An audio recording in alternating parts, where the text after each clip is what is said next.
In the midday sun, the only place hotter is underground. We're going down to find London's warmest tube. Armed with a thermometer, our first stop is the Bakerloo Line. On board, the heat rises fast, climbing from 28 and steadily up past the 30s.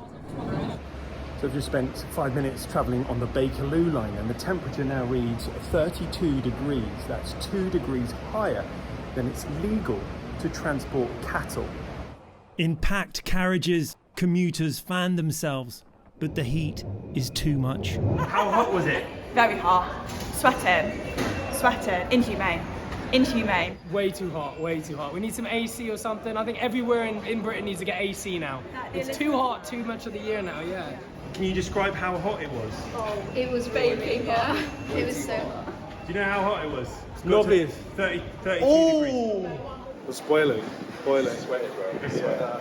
As I was saying earlier, it's like a sauna in there. Our next stop, the Central Line, and that's when things get even hotter. We record a temperature of 33 degrees. We have tube tunnels which are deep underground. The heat builds up over time as those trains operate. And when the tunnels were built, in some cases over a century ago now, the ventilation shafts really weren't put in place to sort of deal with the intensity that we operate today.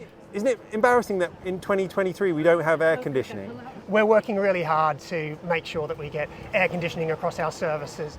The official Transport for London advice is to carry a bottle of water when it's this hot. And our final stop, the Victoria Line, which has the highest average temperature of all the tube lines. Our reading here is 32 degrees. So I've just come off the Victoria Line and I'm literally dripping with sweat. It's hot. Rags Martel, ITV News, on the Underground.